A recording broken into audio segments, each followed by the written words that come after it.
Hi, everyone. I'm here with Apologetics Squared. So excited to talk to him tonight. Welcome to the channel, Apologetics Squared. Hello, thank you for having me. So, we're going to be talking about, does God know the future? If God knows the future, how does he know the future? And do you want to talk about for a minute why this is such an issue? Like, why do people think about this? Well, sure. I think, one of the reasons why I think about it a lot is the problem of evil, right? It arguably the biggest problem for theism broadly, and whether or not God knows the future, that's going to have a big impact on how you answer the problem of evil. For example, if you think God knows the future, then maybe there's some future good that he's allowing this evil for. But if God doesn't know the future, then there isn't some, he's not like looking into the future and seeing this brings about some greater good. And there's also like different tasks, for lack of a better way of putting this, there are different tasks that God would be able to perform if his foreknowledge worked in different ways. So problem of evil is a big one. I also think that there's probably scriptural reasons, because like some passages make it look like God knows the future. So that's another thing that people talk about. And it's also just really interesting. I think that's a big motivator too, at least for me. Well, one of the things that kind of, when I've thought about this, the thing that got me thinking about it is, if God knows the future, then do I really have a choice in what I do today? Mm-hmm. And so that's like another one I think people think about. Right. And that particular question, I'm probably not going to be addressing that as much today. I more want to give a lay of the land of, okay, the people who do think God knows the future, here's how their views are broadly classified and that kind of stuff. Okay, cool. You could call it, like, I'm going to go through four main views, and you could like talk about these as like individual positions, but I like to think of them more as categories, because like individual people have pretty unique views when you start talking to them about these kind of complicated concepts. So I just think of these as like ways of categorizing the unique views that individuals have, but that's just the way I think about it. Cool. Okay, so what are the four views? Okay, so the way I'm going to like sketch these out is I'm going to like bring a question, and then depending on how you answer the question, we're going to go into a different route. So like the first question is that to start off this whole discussion, you're endeavoring to like figure out your views on free will and God's foreknowledge. The first question you got to ask is free will compatible with determinism? Determinism, well, what's that? Well, you probably know, your viewers probably know, but just a quick explanation. Determinism, roughly speaking, is this idea that the current state of a system is going to determine or fully entail the next state of the system. So you could be thinking, like, I like to use the analogy of a game of chess. Like when you start a game of chess, you have lots of different moves you can make. You could move a knight, you can move a pawn, you can do whatever. But there are some times in a game of chess where you only have one move you are allowed to make given the rules of chess. And you could think of that as deterministic. The state of the board right now only leads to one possible next state. So like determinism is the view that our universe is like that. The way the universe is right now can only lead to one future universe. And that's always the case. No matter what the universe is like, there's always only one possible way that the universe can unfold. And then you hear that, you hear this idea of determinism, and then it's like, is that compatible with free will or not? And if you do think that that's compatible, then you are a compatibilist. It's a really uncreative name because philosophers came up with it. Okay. Yeah. So if you're a compatibilist, figuring out how foreknowledge works is super easy. It just, God knows how any given state of the universe would unfold into any other state. So he just uses that knowledge to order the events in history. He knows that if he creates Adam and Eve in the garden, then what's the only thing that could come from that is that they're going to eat from the tree of knowledge of good and evil and all that stuff, for an example. And he knows how all of history is going to unfold deterministically. So it makes setting up the course of human history really easy. But what if you don't think that? What if you're not a compatibilist? Well, if you're not a compatibilist, there's a creative name for that, an incompatibilist. But you could also call, Okay. yeah. You could also call them what? Libertarians. But Okay. that one, it's weird that that's the name that's used because it's also the name for a political position. But like an incompatibilist or a libertarian, they think, nah, if determinism is true, bro, you just don't have free will. So if you're a libertarian or an incompatibilist, you could be thinking about like the timeline chugging along, and then there's going to be a fork in the road, and it could go one way or it could go another. Like I could choose A or I could choose B, and that's like this kind of junction in the timeline where it could go either way. And I'm going to be referring to like those kinds of forks in the way reality could go as junctions. So yeah. So oh, sorry. Yeah. Go ahead. No, go ahead. Okay, the rest of the three libertarian kinds of views are which junctions does God know the outcome of? They answer that question. And technically, you could answer that however way you want, but there are three main ways that that's answered. Okay. So the Open Theist is basically God knows the past junctions, he knows how they unfolded, and he knows how the present junctions are unfolding, and that's it. He doesn't know future junctions or anything like that. He just knows the past and the present. Those are the only junctions whose outcomes God is aware of. Now, simple foreknowledge is one step above that. It's, well, no, okay, yeah, sure, God knows the past and he knows the present, but he also knows how future junctions, what their outcomes are as well. He knows, for example, that what I'm going to choose for dinner tomorrow. I'm going to be faced with a bunch of options, and reality could unfold based on how I choose, and God knows the outcome of that future junction. So, and it's called simple foreknowledge, though, because there is an even like stronger view of God's foreknowledge, the one I subscribe to, called Molanism, where God doesn't just know past junctions and future junctions. He knows the outcomes of junctions in alternate timelines as well. He knows, for example, if I never did this stream, I'd say would be reading a book, and I have multiple books to choose from. So God knows which book I would choose in that alternate timeline to read. So you could think there's like these kind of ladders. You could think of a staircase. You got open theism, then an even stronger view is simple foreknowledge, then an even stronger view is Molanism. So that broadly is the four views. Was that too quick, or anything you want to? Well, I want to understand in detail, especially with the view that you like the best. Molanism, yeah. But I want to stop for a minute and just say something about your channel and just recommend everyone, please go to Apologetics Squared and subscribe. He has very clever videos answering a lot of questions about God, about philosophy, and you should go and like they're so clever, so just short and just well scripted. And so please do go and subscribe to him. You'll love his channel. And I've really been enjoying it the last couple days. And so thank you for being here. I'm glad you're here.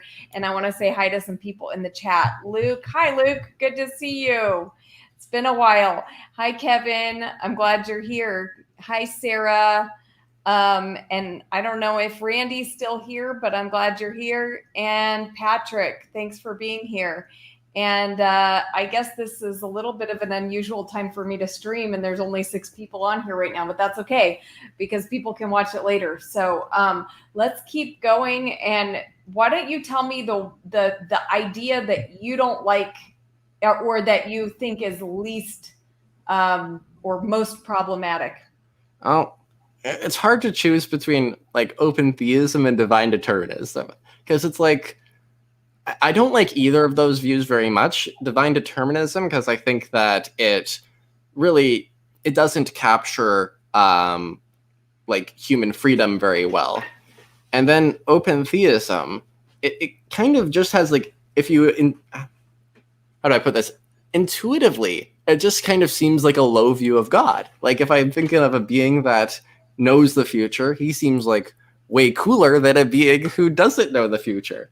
So it seems open theism is a inherently worse view than, say, simple foreknowledge or Molanism.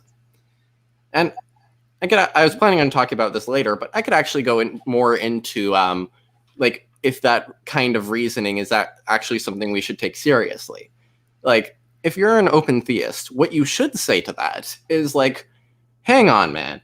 Like, sure, okay, God doesn't know the future on my view, but that's because there isn't a future to know. This is probably what an open theist would say. There just isn't a future. So, like, I agree with you, Apologetics Squared, that God knows all truths. There just aren't any truths about the future. So we have the same view of God, a God who knows all truths, but we just have a different view of what truths there are. Yes. And I'm kind of an uncommitted open theist, so I can add some things to that. And I will say one of the reasons that I'm an uncommitted open theist, meaning and when I say that, I mean, I haven't definitely decided what I believe, because I really don't think about this that much. But when I think about how God interacts with humanity, he seems to interact with us in this conditional way. Like, if you do this, I'll do this. You know, if you keep your promise, then, you know, I'll do this for you.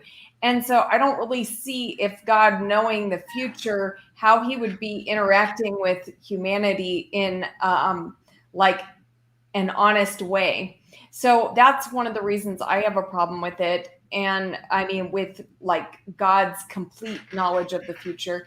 And I would also say that, you know, I think God can know every possible future scenario. So he, you know, I don't think it's like limiting his knowledge, like saying, you know, oh, his knowledge isn't that great, or he's not that powerful. I would still say, even as an open theist, you can believe that God knows all the possible futures, and that in that way, he can still know quite a bit about the direction that things are going. And he's also the most powerful actor in the universe. So he can still make things happen when he wants to happen, which is why prophecy can be true. So like, if God wants something to happen, he can make it happen. So if there's prophecy in the Bible, it's because God has decided something will happen and he's plans to carry it out. Could I actually ask a quick question about that? Because, like, Sure. I had a thought about that, and I don't know what an open theist would say. There are prophecies that involve, like, people sin, right? So, like, does that mean God is, like, guaranteeing that these people will sin? Well, that's a good question. Well, I would say God knows all the possibilities that are in that person's future. And so, like, for example, with Peter and Jesus telling Peter, Satan has asked you to sift you as wheat, and you'll betray me. You know, you're going to deny that you know me 3 times. I would say that in that case, probably God knows that in every possible scenario that Peter will face, he will deny him. And so that's, I guess, my answer for that. Okay. What do you think about that? It sounds a little implausible to me. Like, like, as long as Peter has some reason to not deny Jesus, which he does, like fidelity, that counts as a reason. It seems to me that there would be at least some probability, even if minuscule, that he say denies Jesus only twice, or maybe he denies Jesus 4 times. And it's like, well, what if Peter's like denying, or Peter denied Jesus twice, then he didn't do it a 3rd time? What would God react to that? Would he like try to increase the temptation in Peter's mind so that he'd quickly get the 3rd denial out before the rooster crows? Like, I'm not really sure what to do with that. Yeah, well, but I feel like the other views where God does completely know the future, then, you know, isn't it kind of also the same thing, but in reverse? Like, you know, if God already knows, then like, does Peter really have an option in that moment? Like, Peter, it doesn't seem like that at that moment of temptation that Peter actually has an option, right? Because since God already knows it, Peter doesn't really have, he doesn't have a way out. And that question is an interesting one. The reason mostly why I'm not really wanting to get into that specific question of if God knows that I will do X tomorrow, do I have a free choice about it, is because it's actually like a ton of different ways to get around that question. So like categorizing all the different ways would be difficult. Like you have the alchemists, and you could also like take different views about how propositions work and all these fun things. And mostly what I'm wanting to talk about is kind of laying the groundwork, because that is like a big question, because that is like, say, I think probably the main reason you might want to be an open theist is because, hey, if God knows the future, I don't have free will, so that's why I'm going to be an open theist. That's the number one motivation. I personally, like, the way I view it is I make very clear what propositions come in the explanatory order of the world. Does that make sense? No, you'll have to explain that. Yeah, sure. Let me we could talk about an example I use, that there's some grass and there's a sign that says do not stand on grass. And I'm a nefarious trickster, so I go over and stand on the grass. Okay. And now we could talk about two propositions. One, I'm standing on the grass, and two, I'm breaking the rules. And it's like, which becomes true first? And that's an interesting question, because for every moment of time in which I'm standing on the grass, it's also true at that same moment in time that I'm breaking the rules. But we can see that there's this sort of structure between these propositions. It's like, in some sense, me standing on the grass comes before me breaking the rules.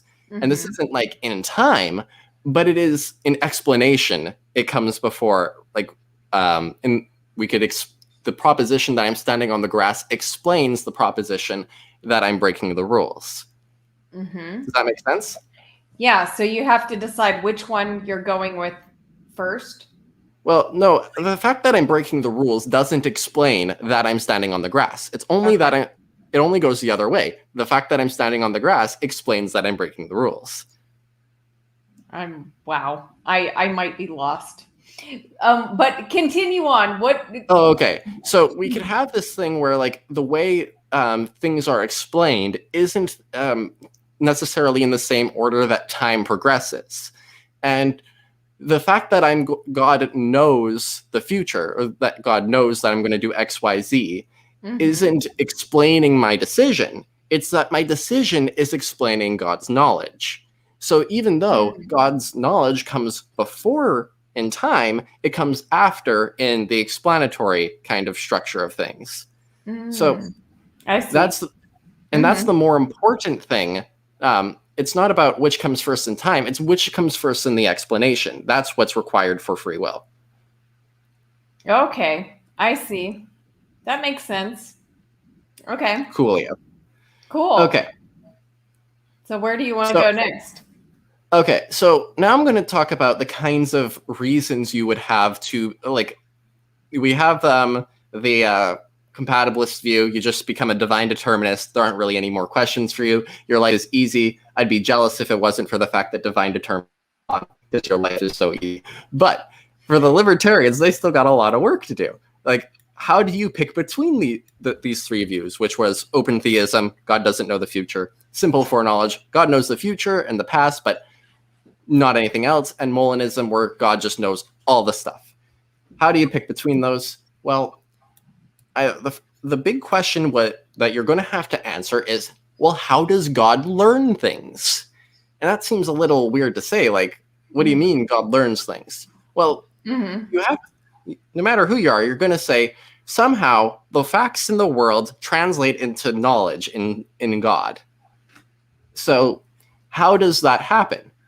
Now, let's say you believe that the way God learns things, the way facts about the world translate into knowledge in God's mind, is some way akin to observation.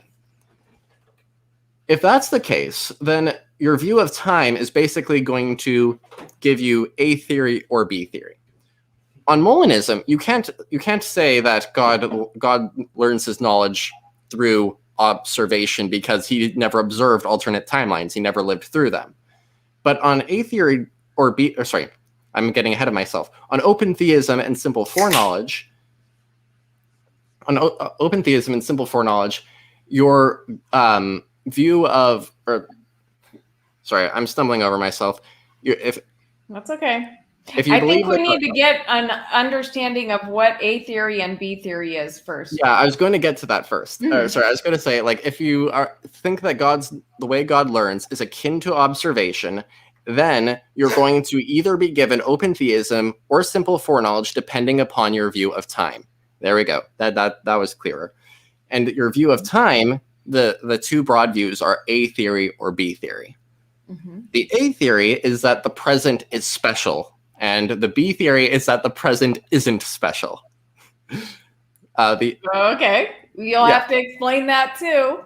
Yeah, the problem is that there are a lot of views on time, but A theory and B theory are the main classifications. So the most popular view of A theory is that the only moment which exists is the present moment. The past no longer exists. The future doesn't exist. All that exists is in the here and now. Okay. And if God learns through something akin to observation, well, there isn't any future to observe, so God can't know the future. So you'll be an open theist. Okay. But if you think that if you take the B theory, then all moments exist equally. Like the present is just kind of like this section of the timeline, but it's equally real as all other sections of the timeline. Right. And on the B theory, God exists outside of time, so he could just observe the whole space-time block universe and be like, "Oh yeah, I just see all of that." He just observes all of that. Okay. So are you saying if you believe in simple foreknowledge, did you call it simple foreknowledge? Yes. Okay. If you believe in that, does that mean you believe in B theory and then that's just your explanation that God... Yeah, like God exists outside of time and he just observes the whole timeline, and that he can't see any alternate future, so he can't be a Molinist. God can't be a Molinist God because all he's seeing is the real future, but he does get the past, present, and future all right there. Okay. Yeah. Open theism, God really can only observe the present, but he has memories, so he could track the past as well, but he doesn't have any way of getting at the future. Okay. Now, Molanism, like if you say, hey, I think God's knowledge is a little bit above observation in some way. God's knowledge isn't like observation. We have to go around with our eyes and our ears and these senses to observe things, but God, if it's a fact, then it just automatically goes into God's mind.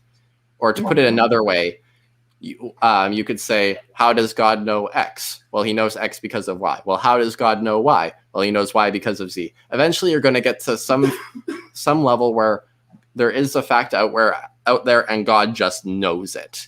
There are some facts that God just knows, and what God trains this ability to just know stuff on. He trains this ability on facts about junctions in alternate timelines.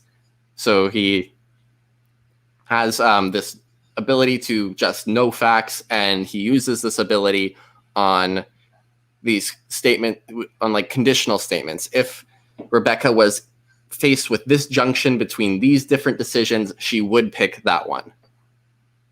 Okay.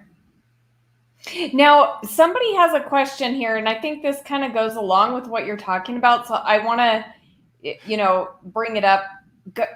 Patrick asked, God learns. So when you say God learns, when you say we have to figure out how God learns, in one view, like in this view, you're saying that God doesn't learn. That he automatically knows. I'm using the word learn in a kind of loose sense to be like, hey, somehow the way reality is informs God's knowledge. Like the fact that 2 + 2 = 4 informs God's knowledge that 2 + 2 = 4. And the fact that I exist or that I have a square head informs God's knowledge that I have a square head. Maybe I should have More used the like word a cube in person. yeah. But anyway, I think I should so have used the word informs. That's probably clearer. And it's like, what informs God's knowledge? If it's like something like observation, well, then depending on your theory of time will inform your theory of God's foreknowledge. But if it's more like direct than observation, there's the fact of the matter and boom, it's in God's mind. Then as long as there are these facts out there about these alternate timeline junctions, then God gets that knowledge. okay. So then what does that mean, like, for if you describe Molanism? And can you like give like really a good explanation about that? Like, what does it mean to be a Molinist? What are you accepting? What are you like? What are all of the things that you're accepting when you say, I believe in Molinism? Okay, so Molanism, mere Molanism, to use Tim Stratton's phrase, Tim Stratton, he talks about mere Molanism, which is like the bare minimum of stuff you have to believe to be a Molinist. Okay. And the first is you got to be a libertarian. If you're a compatibilist, I'm sorry, you can't be a Molinist. Then you got to go to the divine determinist camp. But if you're a Molinist, then you got to be a libertarian. Next part is something called middle knowledge. What's that? Well, there are some weird, we can get into this later, but there are some weird paradoxes where God can know something, but it's too late for him. He can't actually use that knowledge for anything. So, like, that might be a little unclear for right now, but we can get into some examples later. But the basic idea is that God we have God just sitting alone, and I'm going to make a clarification soon. We have God sitting alone, and he could reflect upon his knowledge about what every individual would do in any given circumstance. And then from there, he has the ability to use this knowledge to decide how to create the world. Okay. That's basically all you need to believe to be a Molinist. And to be clear, that knowledge comes, he might have this knowledge timelessly, or he might, like, at the beginning of, or like, it doesn't have to be in time that he's sitting alone and then it creates the world. It's that explanatorily prior to there being a creation, we have God reflecting upon his middle knowledge. Okay. The reason why it's called middle knowledge is because it actually is in the middle of two other kinds of knowledge. We could talk about like knowledge of like things that have to be true, like 2 + 2 = 4.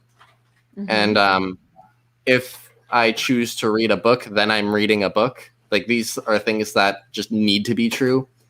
And then after that, there's the middle knowledge of like what the outcomes of various junctions are. And if you have free will, then the outcomes of the junctions could have been different, so they're not necessary. And then after that, you have facts about what is the case, what is true in the world. Not just these hypothetical statements of alternate timelines. No, there is actually a timeline now. And these different facts, they all come explanatorily one after the other. And middle knowledge is the one that's just in the middle. Okay. I want to clarify something, because I think Patrick and there's been a few questions. Patrick says, how does understanding alternate timelines improve my relationship and walk with the Lord? Are there alt Bibles, so truth is relative based on the timeline we are in? Patrick, I want to clarify that we're just talking about possibilities about how God knows the future. Do you want to go ahead? You can say something. Oh yeah. And when I say alternate timeline, I'm just using that phrase because, like, from sci-fi shows and all that, people have a kind of better intuitive grasp of what that means. But I don't mean like there's these alternate realities or anything. Yeah, this is just a discussion about different ideas that Christians have about how God knows the future. Like, in what manner does God know the future, if he does know the future? And so there's quite a few different Christian ideas on this topic. And so, all the people who have these ideas, they're all believing in the basic story of Christianity. And so it's not like we're trying to invent anything. We're just talking about possibilities of like the way God knows things. Yeah, and these do actually have like profound implications for your for a Christian walk.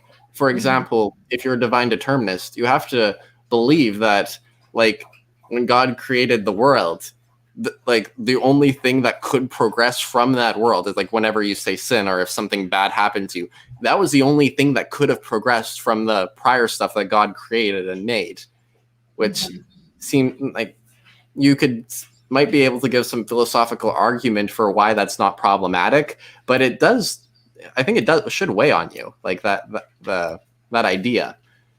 Also, Right. if you're an open theist, then that would mean that there are some times when God didn't know that a certain tragedy would come any more than you did. That when he created the world, he didn't have any idea about, say, that I would exist or Rebecca exists. That also has profound implications. One thing I want to talk about soon is that simple foreknowledge actually is pretty much the same as open theism in a lot of respects. Okay, that's actually a complicated question, but do you want me to transition into that now? Yeah, I don't want to mess up your like the way that you want to do it structured. Oh, that I said all these and things about these other views. That I was going to say some nice things about Molanism. Like on Molanism, I there's a certain level of peace that comes with it, because it's like I know that God has everything worked out from the beginning of time to the end of eternity. He knows how everything's going down. He's got this all sorted out. Okay. So, but what are the drawbacks of Molanism? Okay, so the biggest drawback is a certain problem with it called the grounding objection. And it's like, okay, you want to say that these these other junctions, they have outcomes. But what does that even mean for a junction that isn't in the real world to have an outcome? Like, we could talk about the one, if I have two books I have on my shelf, Logic and Theism and How Reason Could Lead to God. We'll just go with that. Or book A and book B. And it's like, we could talk about the statement, if I wasn't doing the stream, then I would be reading book A rather than book B. Okay. How could that even be like the objector to Molanism might say, like, how could that even be true? Like, what is that about? It's not about you, because you're not reading a book. These facts that God apparently knows under your view are mysterious.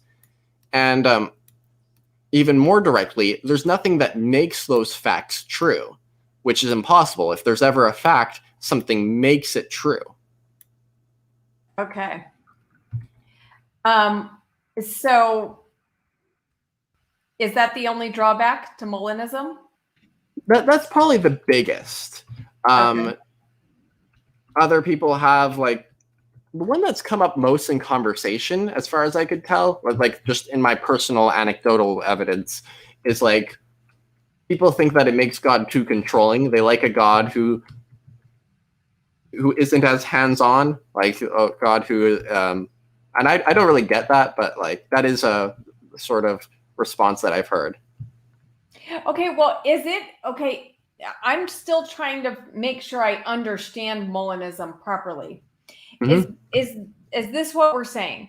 That God knew all the possibilities of anything that could have, come to pass.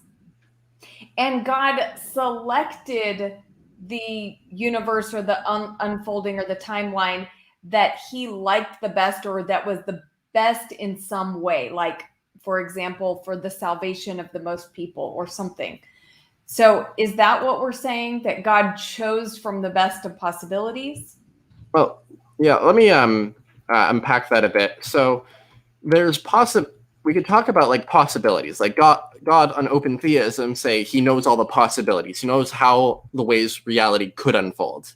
Mm-hmm. And then we can think of, okay, in all those ways reality could unfold, there are a bunch of branches like going off in all these different directions.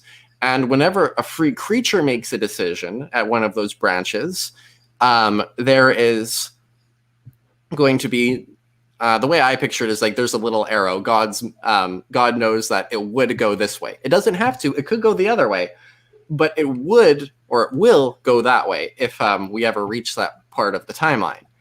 And God has all that knowledge, fills in all the gaps.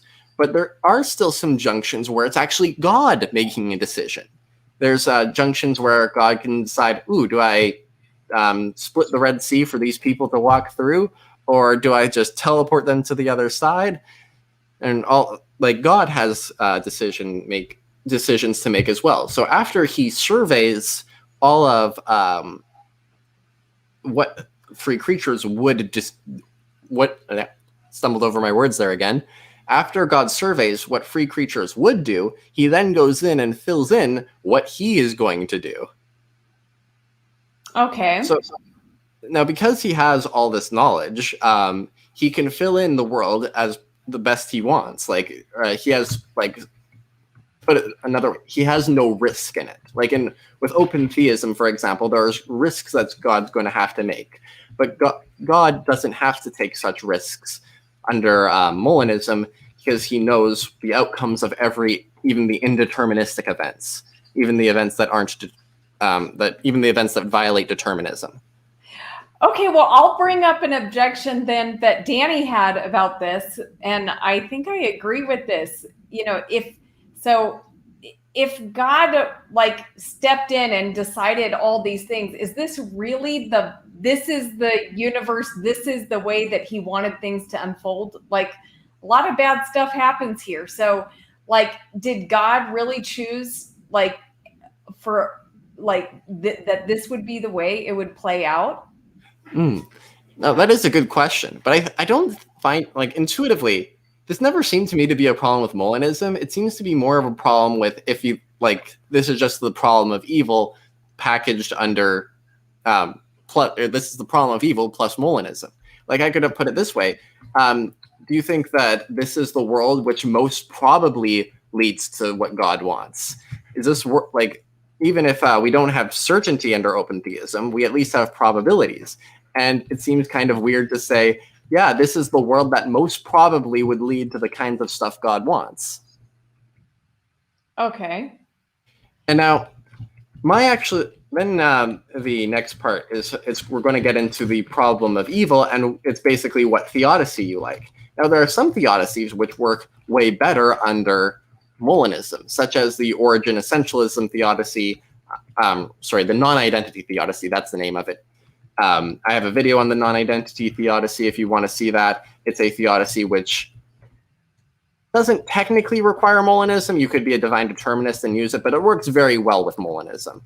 Okay. And now, one thing also before I forget, a Molanist isn't obligated to say that this is the best of all possible worlds, or the best of all worlds that God could have made, because there might not be such a world. That's a topic that deserves a lot of discussion in its own right, but that is something to clarify. Yeah.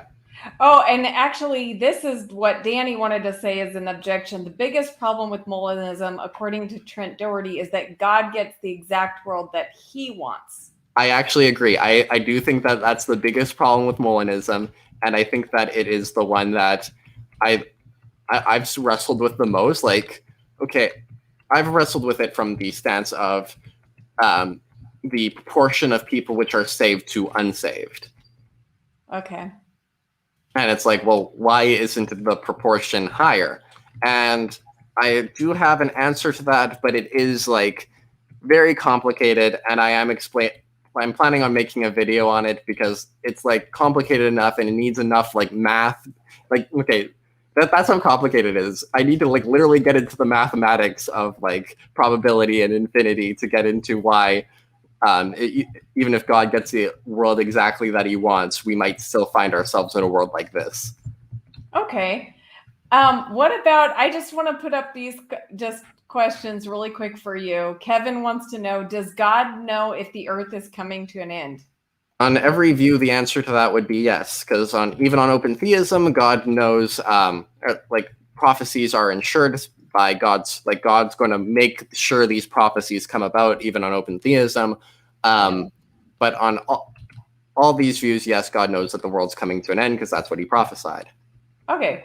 What about, this is what Mike is wondering, if God knew Adam and Eve would fall, because if so, why create them in the first place? Mm-hmm. Yeah. So I'm thinking about how I want to get it. Okay. Does every view that you've mentioned present God as knowing that Adam and Eve would fall? No. What's funny about, okay, I do want to get into this. Simple foreknowledge, this is why I hesitated, do I go into this? On simple foreknowledge, God would know, but he can't actually use that knowledge. Well, we could talk. So, remember, on simple foreknowledge, God only knows the stuff that he could observe. Like, he can't know alternate timelines. So he could only know if Adam and Eve are going to fall if he actually watches them fall. If he actually watches them, like, from outside of time, take the fruit from the tree. And he can't, so can he use this knowledge of, hey, they're going to take the fruit from the tree to like predestine anything or anything, or like set up his creation in some way? And well, okay, let's say he has this knowledge that they're going to pick fruit from the tree, and he's going to use that, say, before he ever creates Adam and Eve. He's going to use it to like create creation some way. Well, if he affects like, I'm trying to give like a concrete example. Okay, some people might think that that because God foresaw that Adam and Eve were going to eat from the tree, he used evolution to bring them about. Like, he allowed for there to be a fallen world in the past because he foresaw that in the future Adam and Eve would eat from the tree of life, or from the tree of knowledge of good and evil. I'm using this view. I'm not endorsing it. I'm just using it as an example. Are you tracking with me? Yep. Okay. So God looks into the future to see if they're going to eat from the tree of knowledge of good and evil. And if he sees them eating from the tree of knowledge of good and evil, then he's going to make the world full of evolution.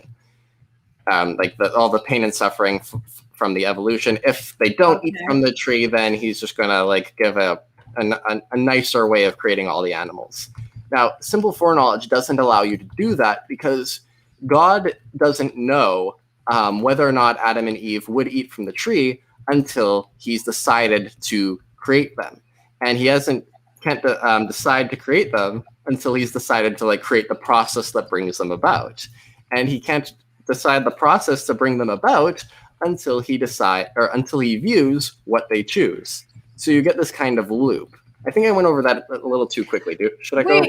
Well, it actually seems like it's contradicting what you were saying about simple foreknowledge, which was that God is just seeing what, because he's outside of time. So he's just observing like the timeline, but I guess. Oh, no, he could still affect it. Like, I'm not saying he's like, he's completely inactive. Right.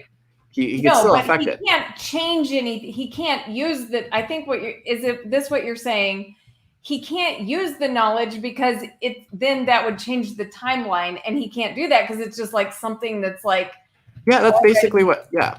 Yeah, it already exists, even if it hasn't happened yet. Like on simple foreknowledge, God could do stuff like part the Red Sea, right? But he can't use his any knowledge that he has of the future to affect his decision about whether or not he parts the Red Sea. For like complicated reasons, he can totally use his knowledge of the past to like whatever comes before the parting of the Red Sea to decide, should I part the Red Sea or not? But He can't use any of his knowledge of the future to decide whether or not he's going to part the Red Sea. So this is a view where God knows the future, but he can't use the future for any of his decision making.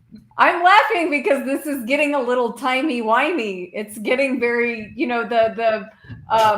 how when you're watching these movies and everything, and they it kind of falls apart when they start doing all this time travel. Yeah. And that's kind of how it sounds to me. If you accept simple foreknowledge, there's some things that don't quite make sense.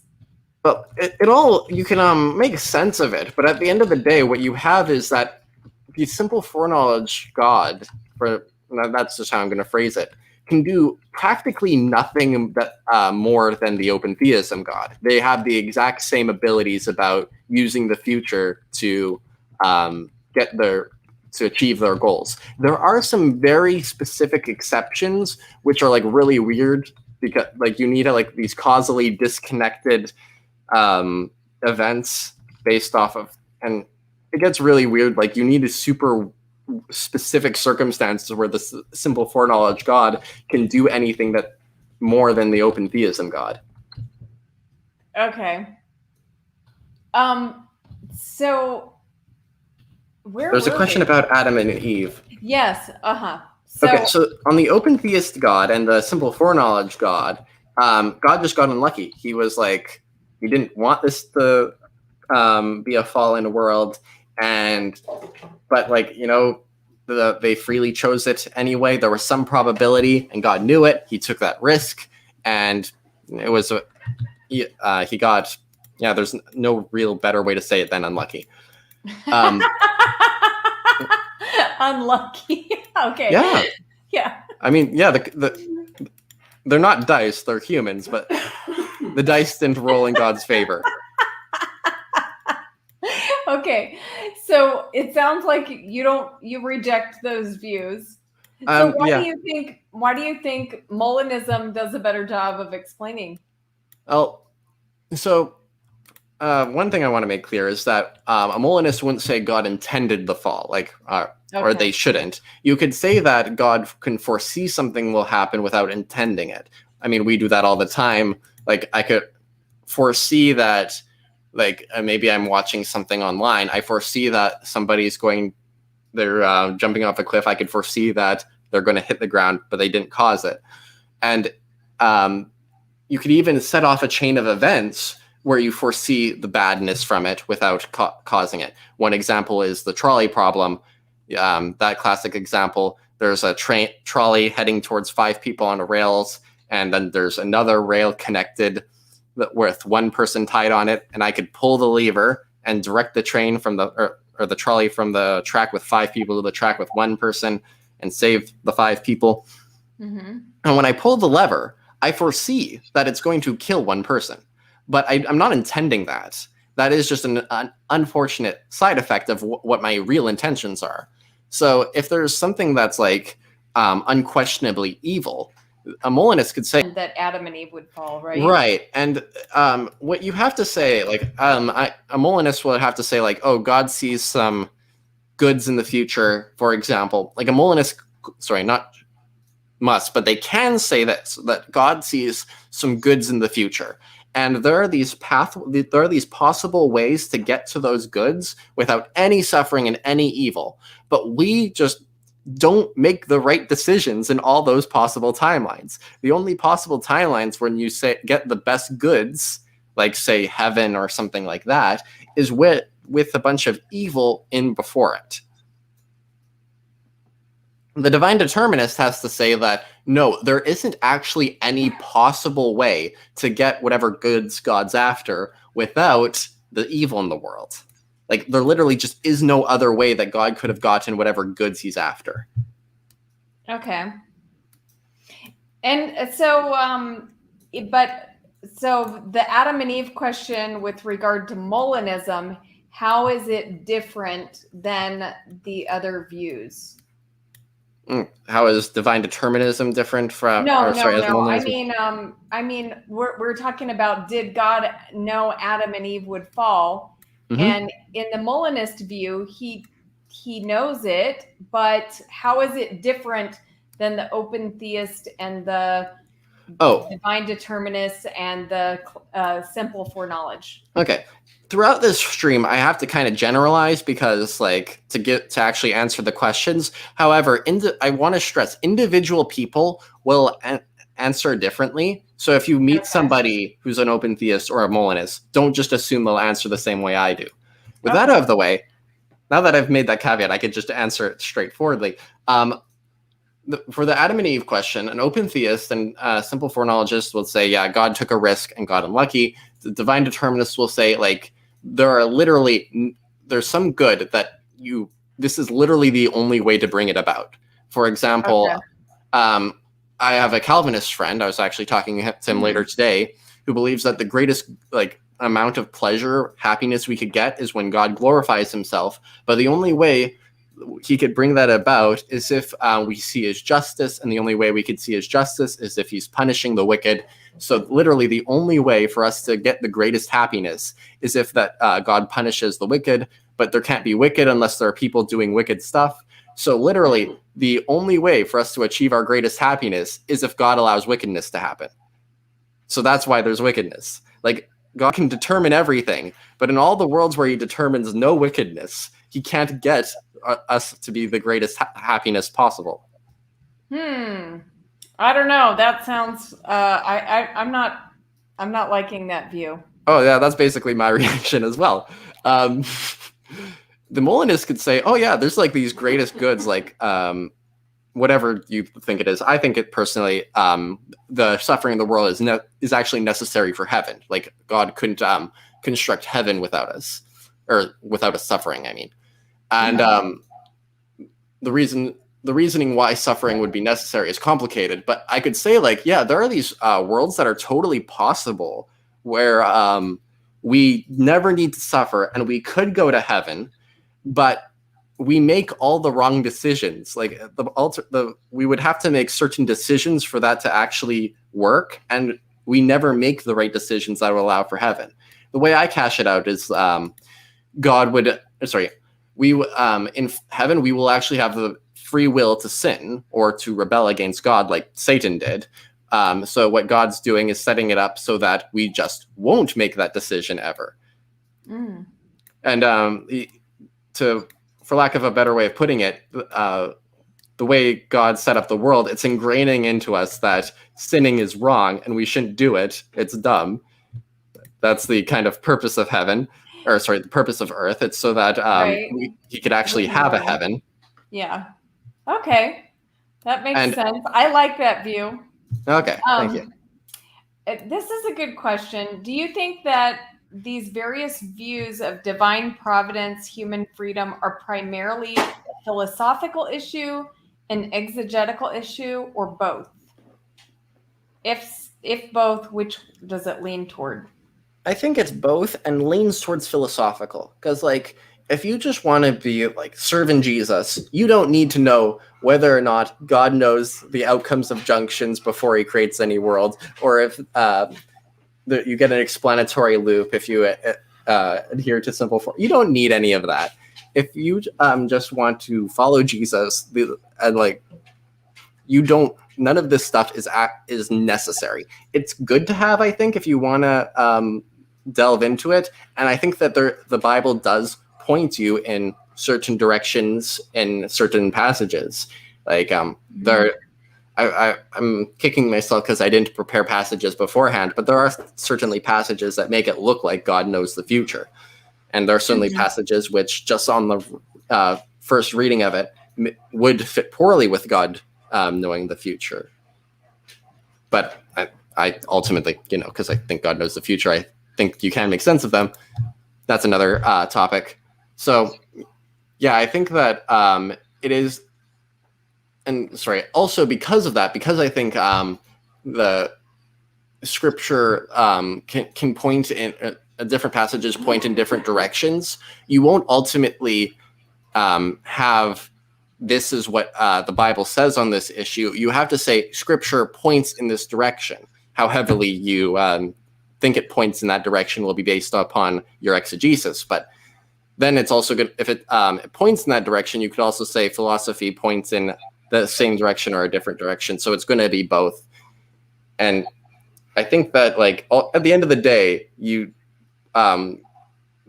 exegetical question is God in control, which the Bible answers with yes. Whoa! Is God in control? The answer is yes. What do you mean by control? Like, well, okay, you could think about like he works together everything for the good of those who love him. Like, okay,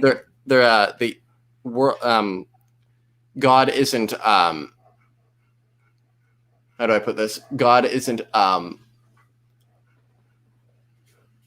the chaos in the world isn't ultimately pointless. That's what I'll say. Mm-hmm. Like that's what I mean by God is in control. Okay, because that's I it is a controversial thing. Like against that the statement that God is in control, and I don't think that's anywhere in the Bible. I'm not making that. It is a controversial statement to say like all events that happen because God willed them to happen. That wasn't what I was trying to say. Yeah, that's I see what you're saying. That God can, like, he is ultimately powerful enough that he can work everything out in the end. Yeah, that's what I was trying to say. Yeah. Okay, cool. So Maverick Christian asked this: would the precognitive grandfather paradox, see above, suggest that divine foreknowledge is primarily based on middle knowledge, especially for how God makes decisions? And I guess I should have put the one above first. Sorry. Precognitive grandfather paradox. I can't even read this. I don't know what that is. Precognitive grandfather paradox, a prognosticator. What's a prognosticator? Well, no, I haven't seen the word, but gnosis is knowledge, and so I'm guessing prognosticator is just someone who knows the future. Prognosticator will kill Smith if and only if Smith will have a grandchild, but Smith will have a grandchild if and only if the prognosticator doesn't kill him. Yeah. So it's basically like the grandfather paradox, but we use knowledge of the future. We could use a crystal ball. Like you look into the crystal ball and you don't want, say, Jim to have a grandchild. So you look into the crystal ball, and if Jim has a grandchild, you get really mad and you go out and kill Jim. But if you look into the crystal ball and Jim doesn't have a grandchild, well, then you're fine. You're not angry. And it's like, well, will Jim have a grandchild? If he does, then he won't, because you're going to kill him before he can have a grandchild. But if he doesn't have a grandchild, well, he is going to have a grandchild because there's nothing stopping him from it. You haven't killed him, so there's nothing stopping him. Yeah.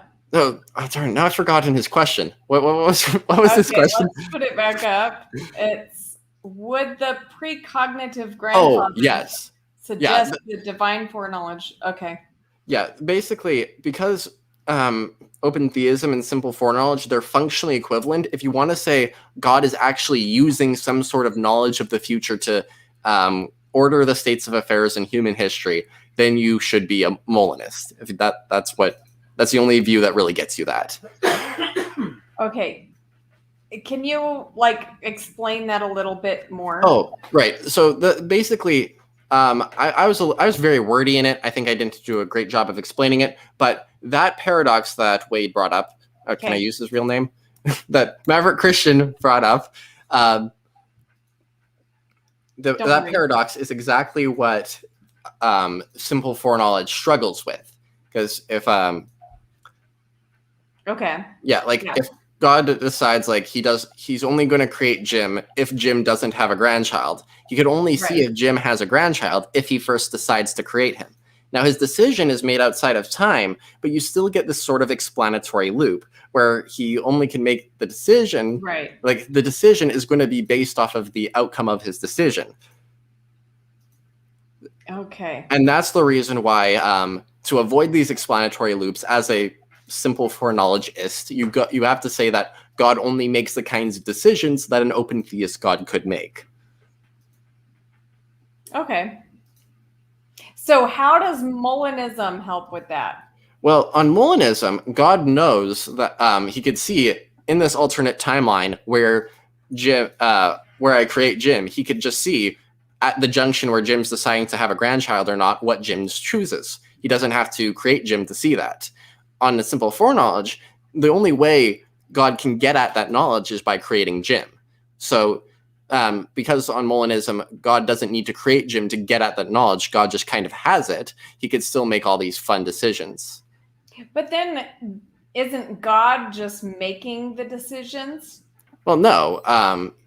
Like on divine determinism, you could argue that God, because the world is only going to progress in one certain way.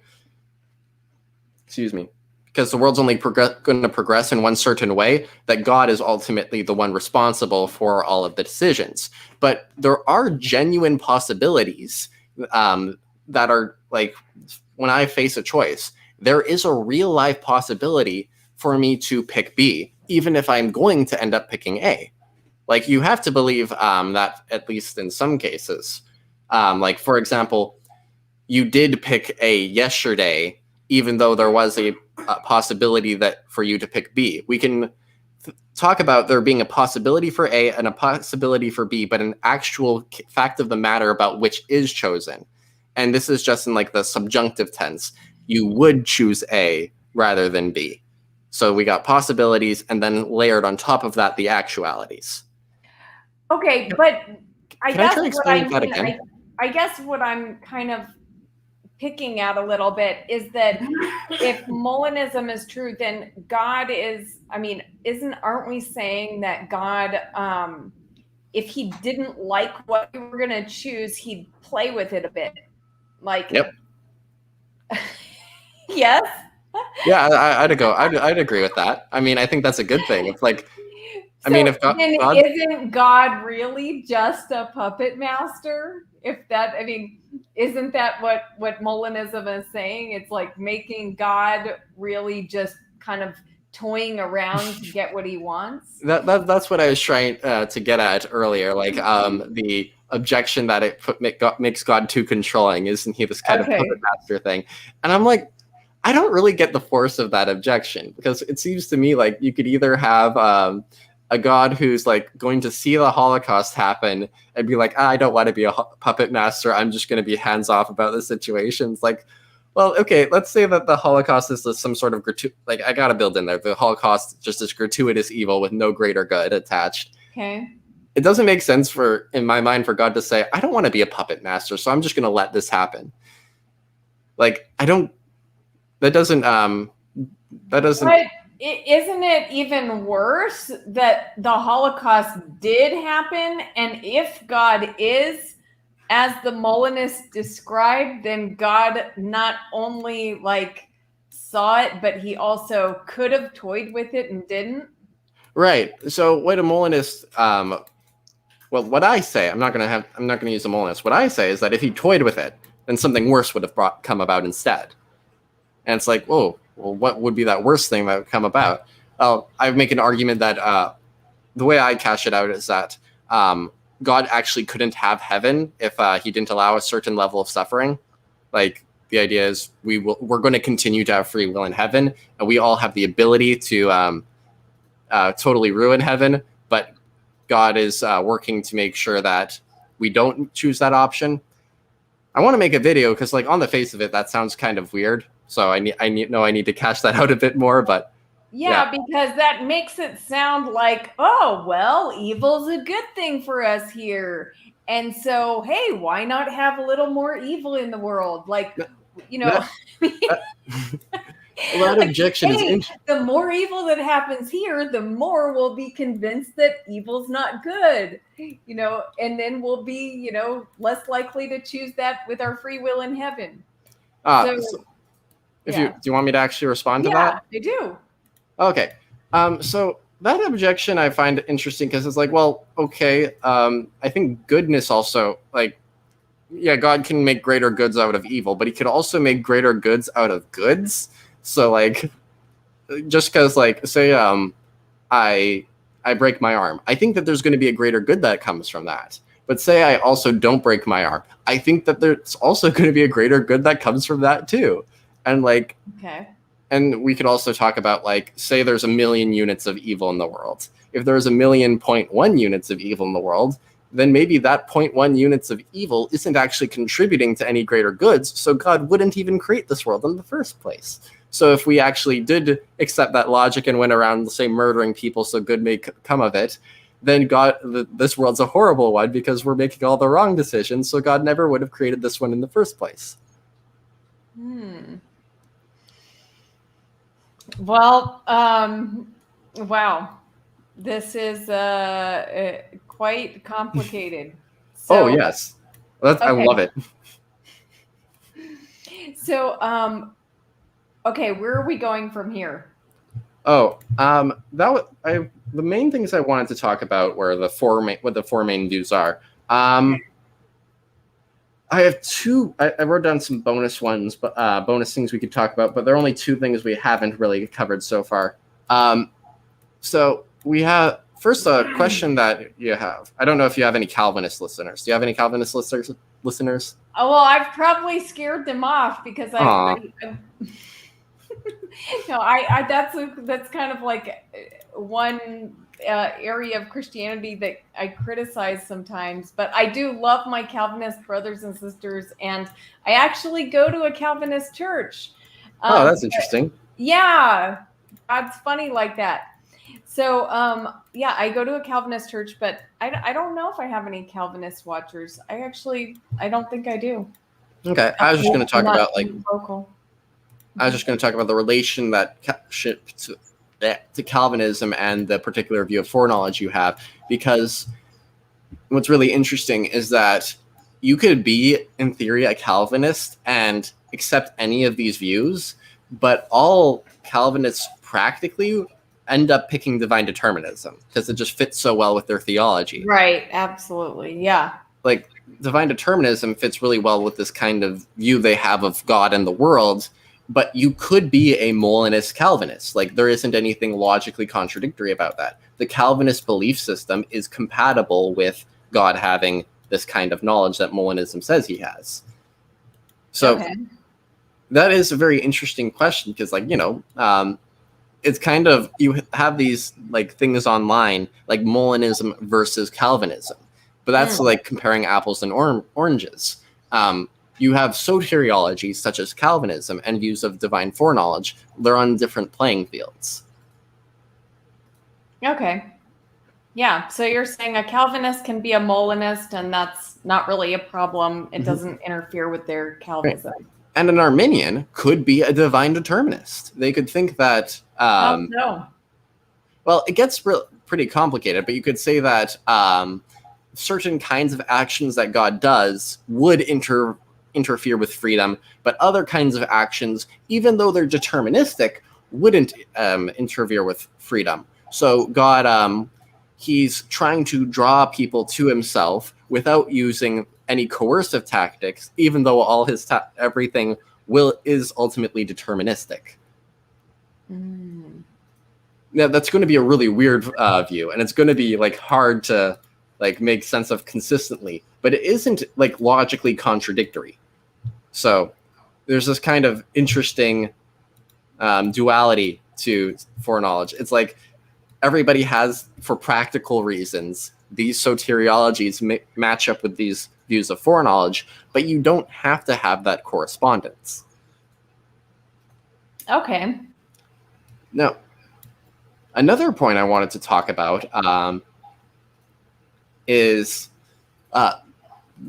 should we I think we already touched on this. Should you become a Molinist because it gives God more control over free creatures? And it seems that we could develop some sort of metaphysical system and then talk about what can God do in that given our metaphysical system. For example, you could have a metaphysics of time that makes time travel impossible. Then you could say, okay, God's omnipotent, but he can't do impossible things, so he can't time travel.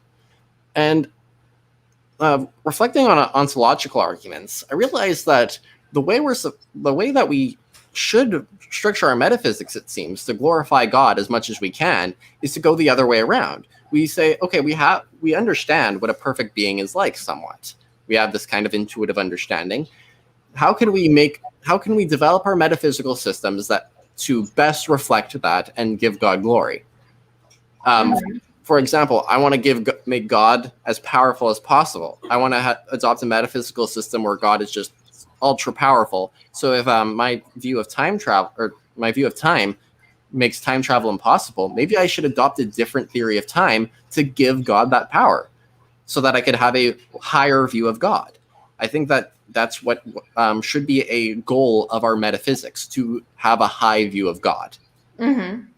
And now, it seems to be a higher view of God to say that he's the kind of being that doesn't need to take risks when dealing with creatures. He's the kind of being who's always certain and always can, and he's very effective at getting the goals he desires. That seems to be a higher view of God than the open theist view, where God can't actually always get what he wants and he needs to take risks.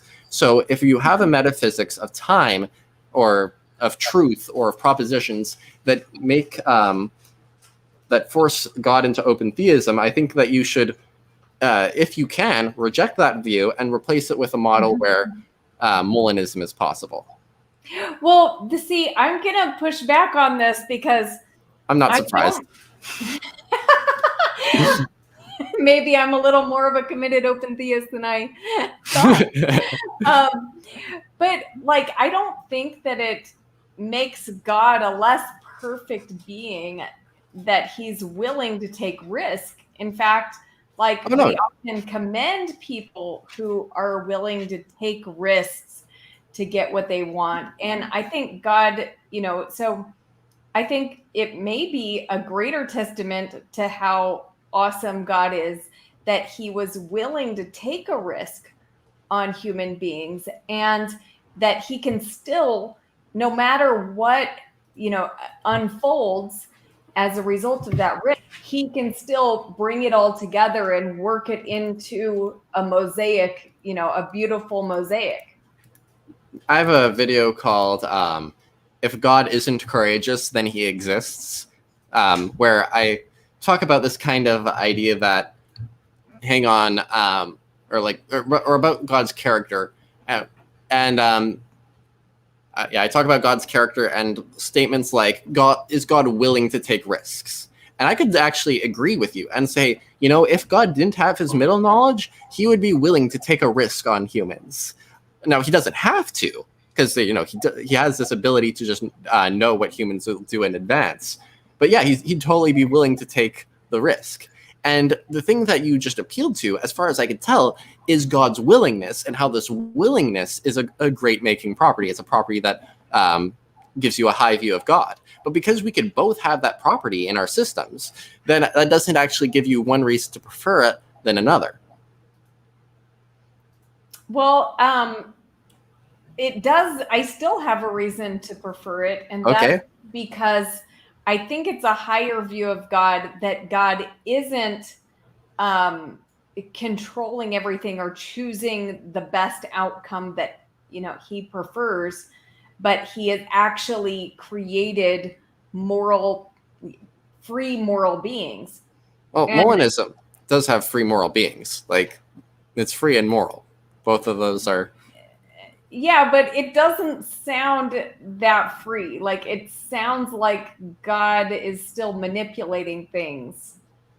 Okay, I think it's just the connotations of the word manipulate. Because, like, I could ask you these questions. It's like, God is faced with, like, this, or would it be better if God knew how to bring about the most good? And it seems like the answer is yes. And it's like, God's faced with this circumstance where he could do X, and X would bring about the most good. And it's like, well, okay, so is God going to do X in that circumstance? I mean, I don't know how you could, like, it seems to be a higher view of God to say, yeah, he's totally going to do that. And if there's just happens to be a lot of scenarios where that happens, like where he's faced with a scenario where he can do something to bring about the most good, then I'm going to expect him to do a lot in the universe to be bringing about good. Okay. I mean, it doesn't seem manipulative. And if it is manipulative, well, then bring it on. I like this kind of manipulation where he's maximizing the amount of goodness. Right, but then we have this trolley scenario where, you might feel good about it if you're the one that he pulls the lever for, if you're one of the 5 that he pulls the lever for, but not if you're the one that gets smashed. Okay, so what would a perfect being do? I mean, if we could talk about, like, if like we could say, even under open theism, if God was faced in this situation where there's a high probability of these 5 being smashed versus a high probability of 1 being smashed, we're going to be in the exact same scenario. It just, I might say that God is actually faced with such a decision more often, but we're still going to have to make some sort of statement about what God would do in that circumstance, right? Yeah, you're right. Okay, so And I can see how that it doesn't okay, open theism doesn't necessarily solve the, that situation, but and um, and I want to be clear here. Do you believe that, like, there's, like, this seems to be something that I find, or I think is clear, but, like, it open to objection. Is God under Molanism better at getting the states of affairs that he wants? well, it depends what you consider God's ultimate goal.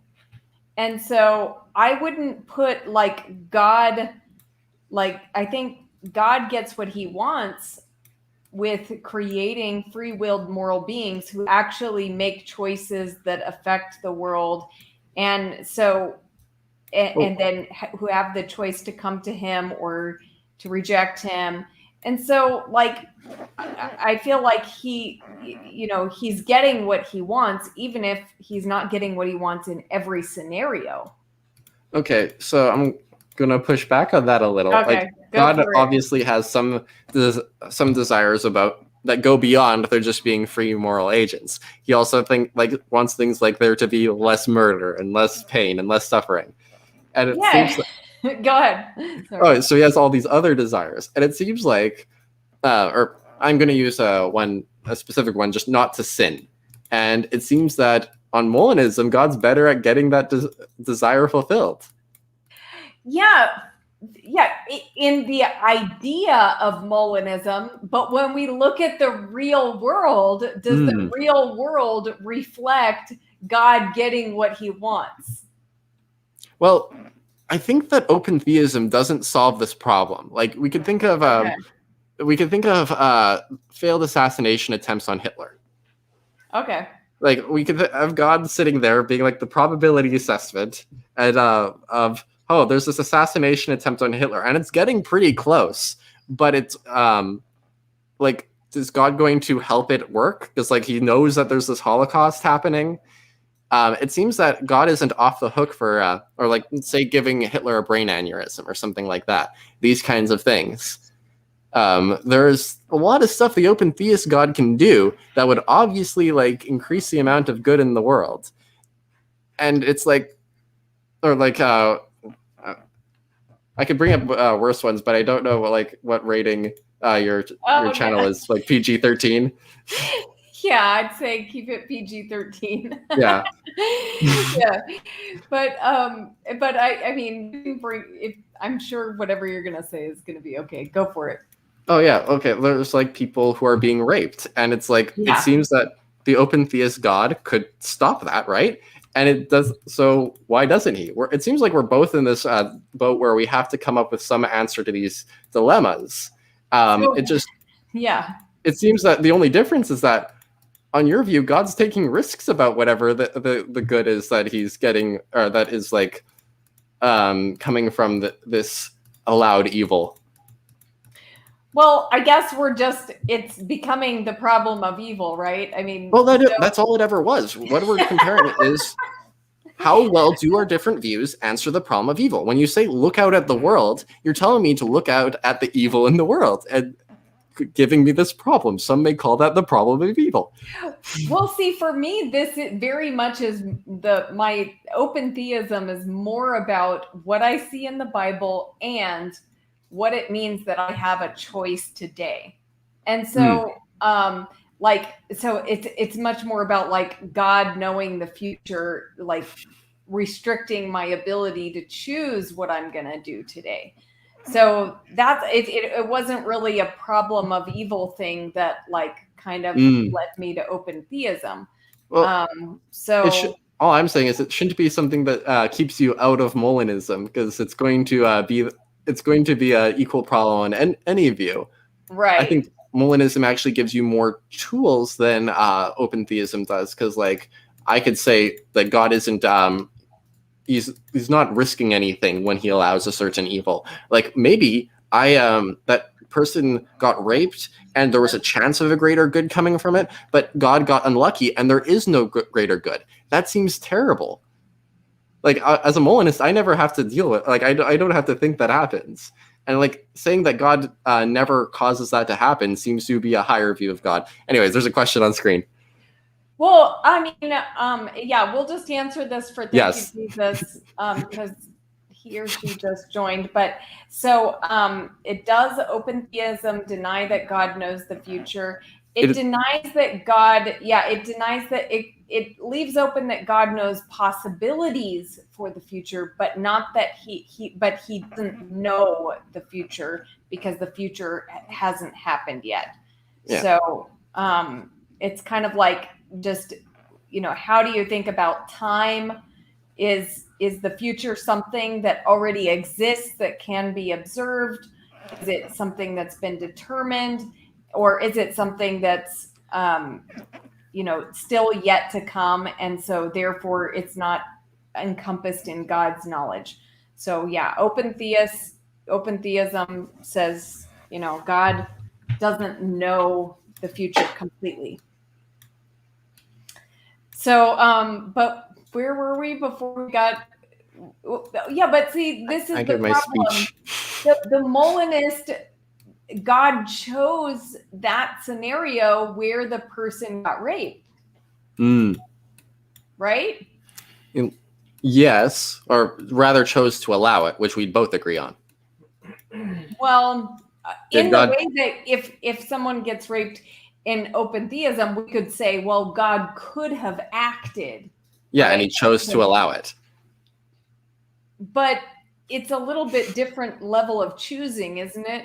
Because I don't think, okay, I get we have this intuitive notion of levels of choosing, but like I don't think it means anything. Just like he chose it to level 13 under Molanism, but he only chose it to level 12 under open theism. Yeah, but I mean, can't we say that he didn't choose it? Yes, you can. You could say under both Molanism and open theism that it's something he foresaw would happen, and he hated that it would happen, but he allowed it to happen, just like the trolley problem. We can both say that. But then it's like, oh, you've lost any like upper leg that open theism had on Molanism. Okay. All right. So let's see. Travis says, what theism isn't open exactly? There are thousands of versions. Yeah, I've been trying my best to be general as possible, but like on Molanism and divine determinism, well, on Molanism, there's still a degree of openness in that you have free will and you could have chosen something else. So God might get unlucky in that in no possible world does he get exactly what he wants. But divine determinism is like no real openness at all. Yeah. Okay, so what else do you want to, are there any other topics you wanted to cover related to this? No, that was basically it. And I'm glad we debated a little because it's like, that was fun. I enjoyed that. Cool. Well, if anybody else has any questions for Apologetics Squared, please put them in and we'll get them to answer those. Mm-hmm. And if you weren't here at the beginning, I just want to ask you to please go subscribe to Apologetics Squared. The link to his channel is in the description, and I'm sure you'll find his videos entertaining, informative. He's really good at explaining these concepts and just answering questions that people have about God and kind of like fighting back against some ideas that are presented against Christianity. So thank you. Let's see. One thing I wanted to quickly say is just that I actually am making videos on foreknowledge on my channel, and I think I am much better at explaining things in video than I am like in person conversation. So if you're a little confused about any of the things I said, check out some of my playlists on that. Each video is really short, really simple, trying to give a good explanation of all these stuff. Anyways. Yes. Yeah, please do that. It is easier, isn't it, when you can write it down? Yeah, scripted, all that. Yeah, but I mean, you did a great job explaining the different views, and it's been fun having you on. But yeah, if you want a better explanation, I mean, more maybe just expressed in just a complete way. A scripted explanation. Yeah. Please do go to his channel. And thanks for everybody who's been here tonight. We appreciate you guys. Have a good night, and God bless you all.